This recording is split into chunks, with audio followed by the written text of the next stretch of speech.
welcome to Hannity. Tonight, millions are still without power after this massive winter storm continues to pelt the state of Texas, much of the Southwest. Now, according to reports, frozen wind turbines and other unreliable sources of, you got it, green new energy are likely playing a significant role in the widespread blackouts.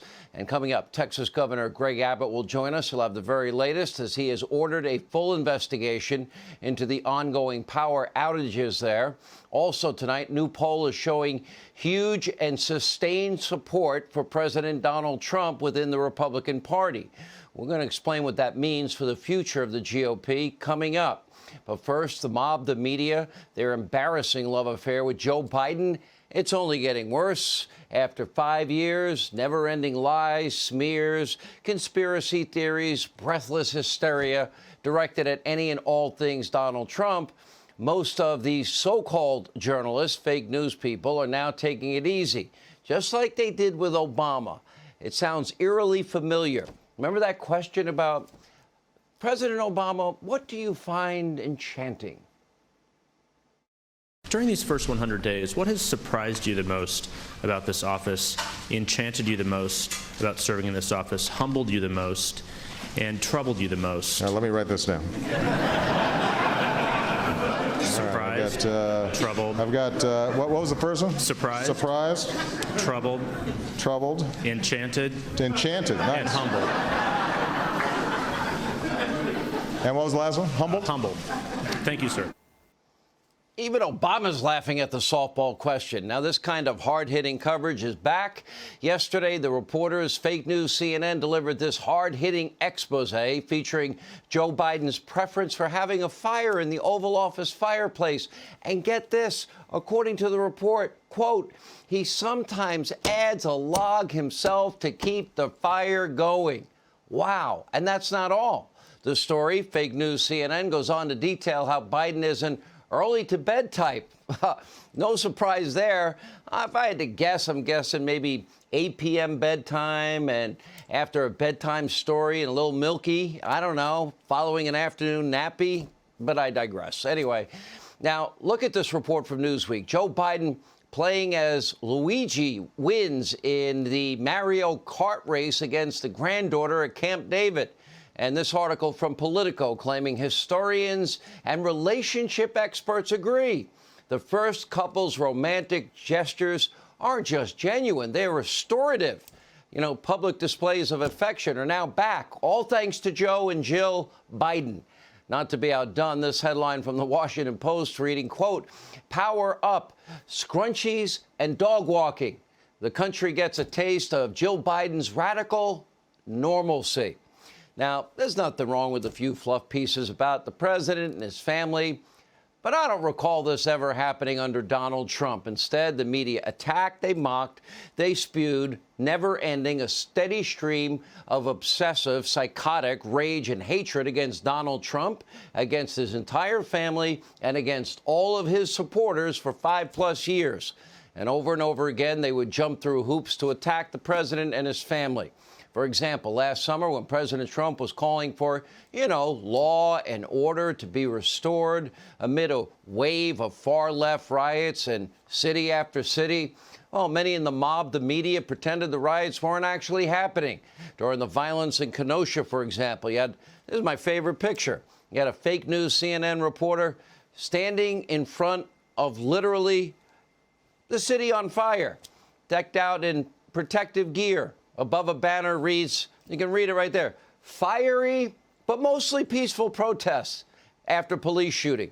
Minneapolis, MSDNC, not to be outdone. You have an anchor claiming the situation was not generally unruly, while that reporter was standing outside another burning building. And today, our old friend Morning Joe, he's back, continued to downplay this summer's carnage.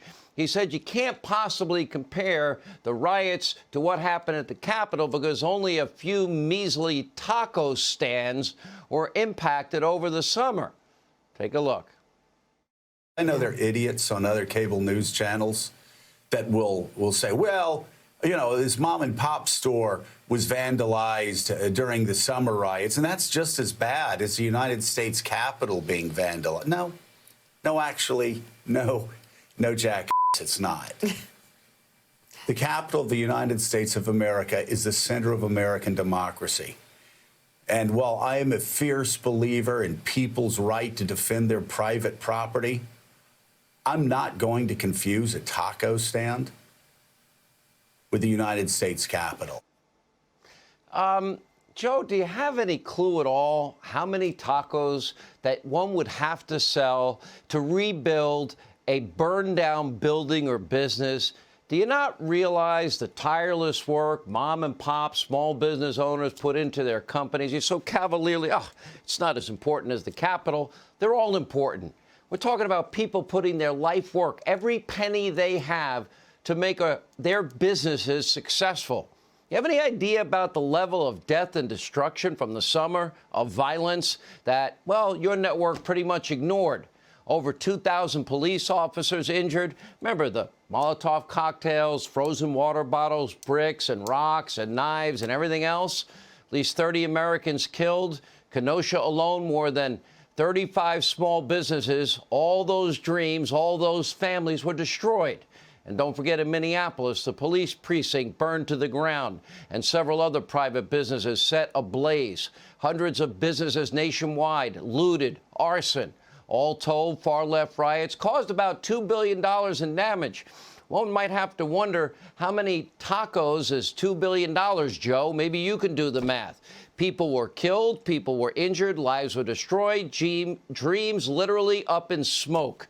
But Morning Joe's hatred of President Trump knows no bounds. Now, let's be very clear here. So there is no liberal ambiguity. And we have said from day one that what happened at the Capitol on January 6th, that breach was horrific.